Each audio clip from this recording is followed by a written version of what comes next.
할렐루야 성도 여러분 안녕하세요. 4월 27일입니다.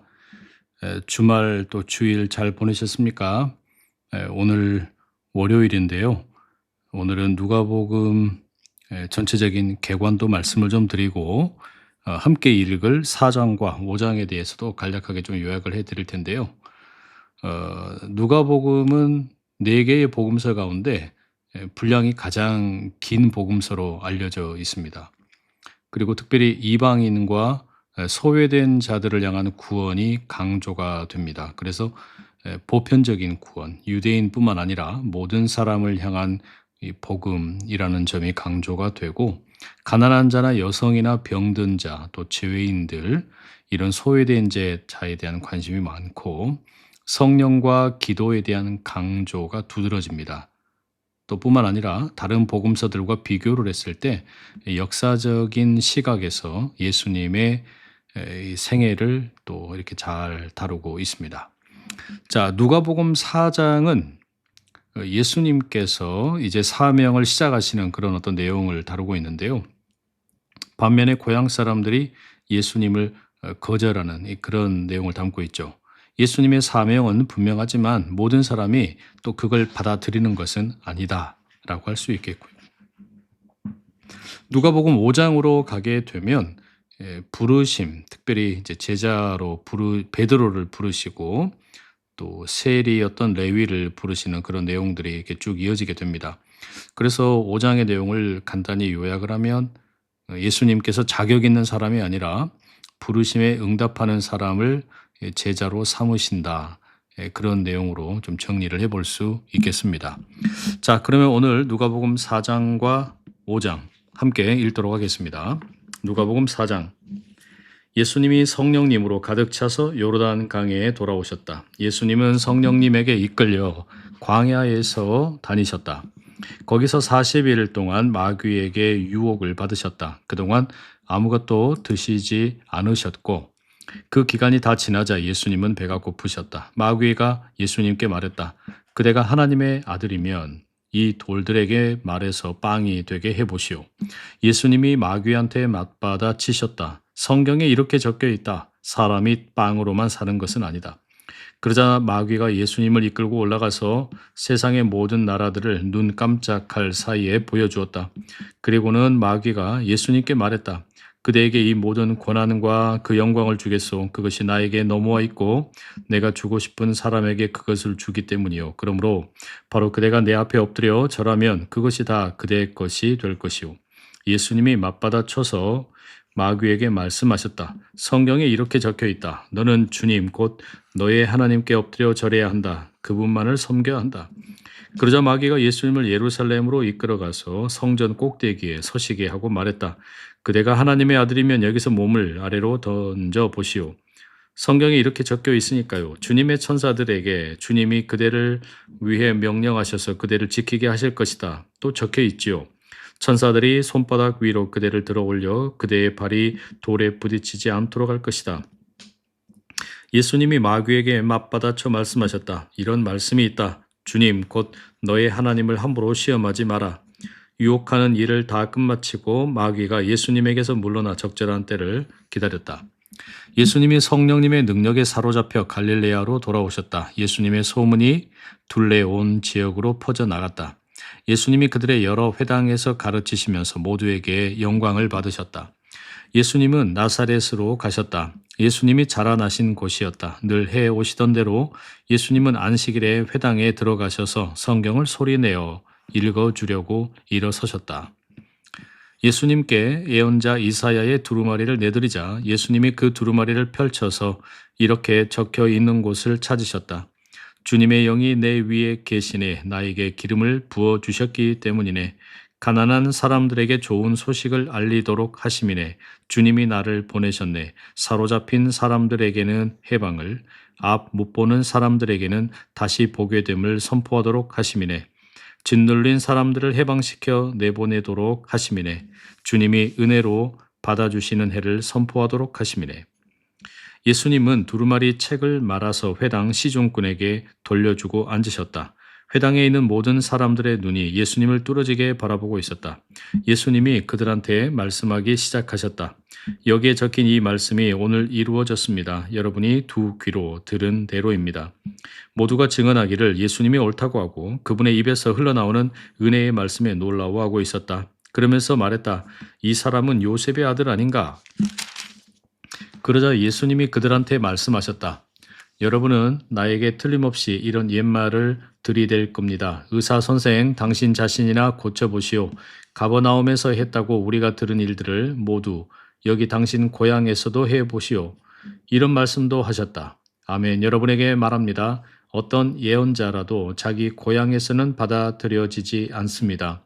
정말로 여러분에게 말합니다. 엘리야 때에 남편 여인 여자들이 이스라엘에 많이 있었습니다. 그때 3년 6개월 동안 하늘이 닫혔고 온 땅이 기근에 크게 시달렸습니다.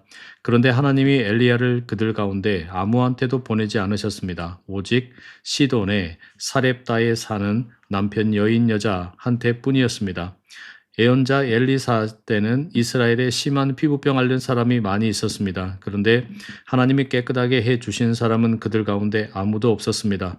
오직 시리아 사람 나아만 뿐이었습니다. 회당에 있던 사람들은 모두 이 말씀을 들었을 때 분노로 가득 찼다. 사람들이 일어나서 예수님을 도시 밖으로 몰아내어 자기네 도시가 자리 잡은 산의 꼭대기까지 예수님을 끌고 갔다. 예수님을 벼랑 아래로 떨어뜨리려는 것이었다. 그러나 예수님은 그들 한가운데로 지나서 떠나가셨다. 예수님이 갈릴레아의 도시 가버나움으로 내려가셔서 안식일에 사람들을 가르치고 계셨다. 그들은 예수님의 가르침에 매우 놀랐다. 그분의 말씀에는 권위가 있었기 때문이다. 그런데 회당에 더러운 귀신의 영 붙은 사람이 있다가 큰 소리로 외쳤다. 아, 나사렛 예수님, 당신이 우리와 무슨 상관입니까? 우리를 없애려고 오셨습니까? 당신이 누구인지 나는 압니다. 하나님이 보내신 거룩한 분이시지요. 그러자 예수님이 그 영을 꾸짖으셨다. 입 다물어라. 그 사람에게서 나와라. 그러자 귀신이 그 사람을 사람들 한가운데다 쓰러뜨리고 그 사람에게서 나왔다. 그에게 아무런 상처도 입히지 않았다. 모두가 놀라서 서로 수군댔다. 이 말은 뭐지?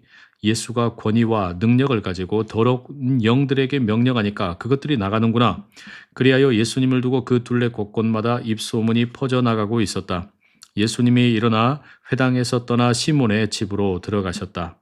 그런데 시몬의 장모가 열병을 심하게 앓고 있었다. 사람들이 예수님께 시몬의 장모를 봐달라고 부탁드렸다. 그래서 예수님이 그의 곁에 서서 굽어보시고는 열병을 꾸짖으셨다. 그러자 열병이 그를 떠났다. 시몬의 장모는 곧장 일어나서 예수님 일행을 섬겼다. 해 질 때 이런저런 질병으로 앓고 있는 사람들을 둔 이들은 모두 그들을 예수님께로 데려왔다. 예수님은 그들 한 사람 한 사람에게 손을 얹어 그들을 고쳐주셨다. 귀신들도 많은 사람들한테서 나가면서 당신은 하나님의 아들입니다 하고 소리쳐댔다. 그러나 예수님은 꾸짖으시며 귀신들이 말하는 것을 허락하지 않으셨다. 그들은 예수님이 그리스도이심을 알고 있었기 때문이다. 날이 밝았다. 예수님은 외떨어진 곳으로 나가셨다. 무리들이 예수님을 찾아다니다가 예수님 계신 곳까지 왔다. 예수님을 붙잡아 두고 자기들한테서 떠나시지 못하게 하려 했다. 그러나 예수님은 그들에게 이렇게 말씀하셨다. 다른 도시들에도 하나님 나라의 좋은 소식을 내가 전해야만 합니다. 이 일을 하도록 보내심을 받았으니까요. 그리고 예수님은 유대아의 여러 회당에서 말씀을 계속 선포하셨다. 아멘. 5장입니다. 무리가 예수님 곁에 몰려들어 하나님의 말씀을 들으려 하고 있을 때 일어난 일이다. 예수님은 게네사렛 호숫가에 서 계셨다. 그리고 배 두 척이 호숫가에 서 있는 것을 보셨다. 어부들은 배에서 내려와 그물을 씻고 있었다. 예수님이 그 배들 가운데 하나에 올라타셨다. 시몬의 배였다. 예수님이 시몬에게 부탁하시기를 배를 무태서 조금 떨어지게 하라고 하셨다. 그러고는 배에 앉아 무리들을 가르치셨다. 말씀하시기를 멈추시고는 예수님이 시몬한테 말씀하셨다. 그대는 호숫가에서 떨어져 깊은 데로 가세요. 그리고 그대들의 그물을 내려 고기를 잡아보세요. 그러자 시몬이 대답했다. 스승님, 저희들이 밤새도록 애써 보았지만 아무것도 잡지 못했습니다. 그러나 스승님 말씀을 받들어 제가 그물을 내려보겠습니다. 그들이 그렇게 해서 많은 고깃대를 에워싸 가두었다. 그물이 찢어져 나갈 지경이었다. 그들이 다른 배에 있는 동료들에게 몸짓을 해서 와서 같이 붙잡아 달라고 했다. 그러자 그들이 와서 양쪽 배에 가득 채웠다. 배들이 가라앉을 정도였다. 시몬 베드로가 보고서 예수님의 무릎 앞에 엎드려 말씀드렸다. 저한테서 떠나십시오. 저는 죄인입니다, 주님. 베드로와 또 그와 같이 있던 모든 사람들이 놀라움에 휩싸였다. 잡은 물고기가 많아서였다. 마찬가지로 세베대의 아들들인 야고보와 요한도 놀라움에 휩싸였다. 그들은 시몬의 동료였다. 예수님은 시몬한테 말씀하셨다. 두려워하지 마세요. 이제부터 그대가 사람들을 잡아 올릴 겁니다. 그러자 그들이 배들을 무태다 대고서는 모든 것을 그대로 두고 예수님을 따라 나섰다. 예수님이 어느 도시에 계실 때 일어난 일이다. 보라, 심한 피부병이 온몸에 퍼진 어떤 사람이 있었다. 그가 예수님을 보고 납작 엎드려서 매달리며 말했다. 주님, 주님은 해주실 뜻만 있으시면 저를 깨끗하게 해주실 수 있습니다. 예수님이 손을 내뻗어 그에게 대셨다. 그러면서 말씀하셨다. 그럼요, 그렇게 해드리지요. 깨끗해지기를 바랍니다.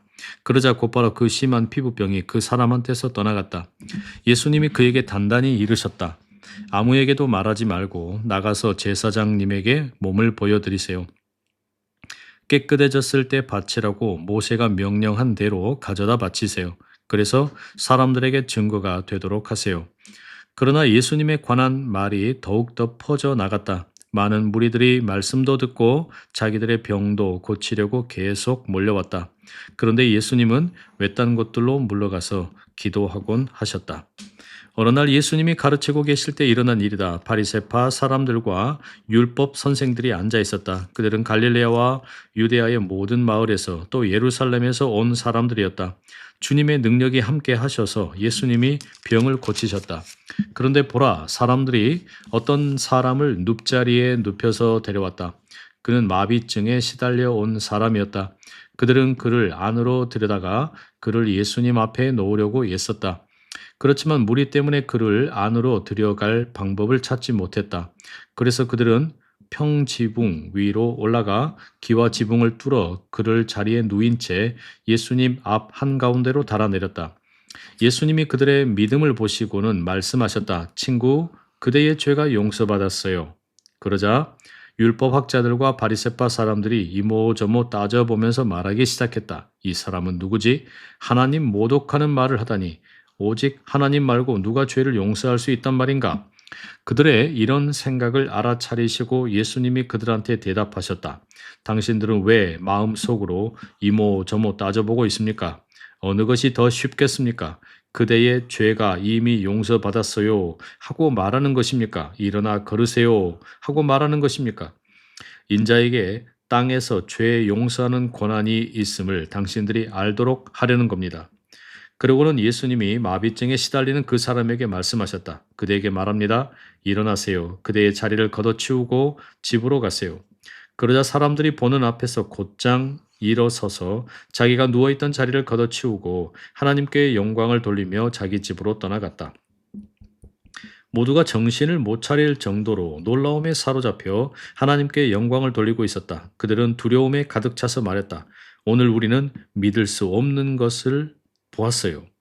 이런 일이 있은 뒤에 예수님이 나가셔서 어떤 세금업자를 눈여겨보셨다. 이름은 레위였고 세금 걷는 자리에 앉아 있었다. 예수님이 그에게 말씀하셨다. 나를 따라오세요. 그러자 그가 모든 것을 내버려 두고서 일어나서 예수님을 따라 나섰다. 레위는 예수님을 위해 자기 집에서 큰 잔치를 베풀었다. 세금업자들과 그 밖에 다른 사람들이 큰 무리를 지어 비스듬히 앉아 그들과 함께 먹고 있었다. 바리새파 사람들과 그들의 율법 학자들이 예수님의 제자들한테 투덜대며 따져댔다.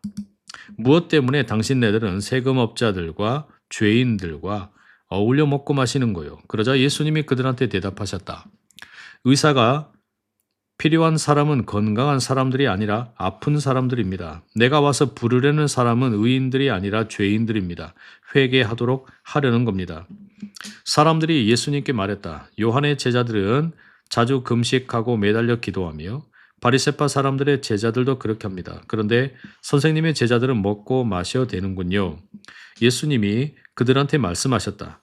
신랑이 함께 있는 동안에 여러분이 결혼 잔치의 손님들을 금식하게 할 수는 없지 않습니까? 그러나 때가 올 텐데 그때에는 신랑을 빼앗길 겁니다. 그때 바로 그런 날에는 금식할 것입니다. 예수님이 그들한테 또 비유를 말씀하셨다. 아무도 새 옷에서 한 조각을 찢어내어 낡은 옷에 덧대어 깁지는 않아요. 그렇게 하면 새 옷을 찢게 될 겁니다. 또 새 옷에서 찢어낸 그 조각은 낡은 옷에 잘 맞지도 않을 겁니다. 또한 새 포도주를 아무도 낡은 가죽 부대에 담지는 않아요. 그렇게 하면 새 포도주가 부대를 터지게 할 겁니다. 포도주가 쏟아져 나오고 부대는 망가질 겁니다. 오히려 새 포도주는 새 부대에 담아야 합니다. 그리고 묵은 포도주를 마시고서는 아무도 새 포도주를 마시려 하지 않아요. 묵은 것이 낫지 하고 그가 말하니까요. 아멘.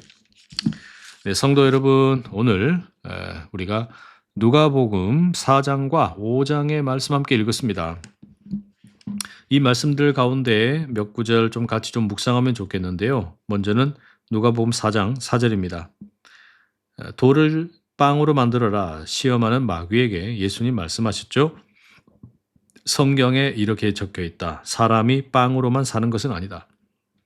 여러분, 우리 삶의 선택 앞에서 우리는 무엇을 기준으로 결정을 합니까? 말씀보다 현실적인 필요, 그게 경제적인 것이든 안정이든 그것을 더 우선하고 있지는 않습니까? 지금 내 삶에서 가장 붙들어야 할 하나님의 말씀은 무엇입니까? 두 번째로 4장 18절 말씀. 예수님께서 나사렛 회당에서 일종의 취임 설교를 하시는 그런 구절인데요. 주님의 영이 내 위에 계시네. 나에게 기름을 부어주셨기 때문이네. 가난한 사람들에게 좋은 소식을 알리도록 하심이네. 쭉 이어지는 말씀인데요. 하나님께서 여러분 예수님에게 사명을 맡기셨습니다. 은혜로 받아주시는 해를 선포하도록, 희년을 선포하도록 예수님이 이 땅에 오셨는데, 그렇다면 하나님께서 우리에게 맡기신 사명은 뭡니까? 사람들의 반응에 따라 쉽게 흔들리고 있지는 않습니까? 나는 복음을 전해야 하는데 그 가난한 사람들이 누굽니까? 또 눈을 떠야 되는 사람들이 누굽니까? 우리가 복음을 전해야 할 대상이 누군지 묵상해 보면 좋겠습니다. 마지막으로 누가복음 5장 8절입니다. 깊은 곳에 그물을 내렸다가 엄청나게 많은 물고기를 잡고 만선을 경험한 베드로의 고백이죠. 베드로가 이렇게 말합니다. 저한테서 떠나십시오. 저는 죄인입니다, 주님. 이 베드로는 자기를 부르시는 예수님 앞에서 어떤 태도를 보여주고 있습니까? 또 나의 부족함 때문에 주님을 부르심을 미루고 있지는 않습니까? 지금 하나님께서 나에게 깊은 데로 가라 말씀하시는 그 영역은 어디라고 생각이 되십니까? 이러한 말씀들 함께 묵상해 보시면 좋겠습니다. 아울러 광고 계속 드립니다. 5월 한 달 가정의 달을 맞아서 우리 성도님들 가운데 2명 이상 가족별로 또는 교사와 학생 또는 구역원들 어떤 경우든 함께 한 날을 정해서 말씀을 녹음을 하시고 또 함께 참여하실 수 있도록 길을 열어드립니다. 그런 좋은 또 기회가 함께 하실 수 있으면 좋겠습니다. 자, 그러면 오늘 우리가 함께 읽은 말씀 붙들고 같이 기도드리겠습니다. 사랑하는 하나님 아버지, 4월 27일 우리가 누가복음의 말씀 함께 읽습니다. 사람이 삶의 선택 앞에서 하나님의 말씀이 기준이 되게 하여 주시옵소서. 현실적인 필요보다 말씀을 더 우선하는 삶이 되게 하여 주옵소서. 또한 주님, 하나님께서 우리에게 맡겨주신 사명이 있을 터인데 세상의 반응에 따라 쉽게 흔들리지 않게 하여 주시고 우리가 복음을 전해야 될 대상이 누구인지 확인하고 그들에게 끊임없이 다가가기를 마다하지 않는 하나님의 사람들 되게 하여 주시옵소서. 베드로는 예수님의 부르심 앞에서 두려워했습니다. 자기의 부족함 때문에 주님의 부르심을 미루었습니다. 그럼에도 불구하고 베드로가 예수님을 따랐던 것처럼 우리도 정직하게 주님을 따를 수 있도록 용기를 주시옵소서. 예수 그리스도의 이름으로 기도드립니다. 아멘. 성도 여러분, 남은 하루도 좋은 날 되시고 또 내일 더 건강한 모습으로 만나 뵙겠습니다. 사랑하고 축복합니다.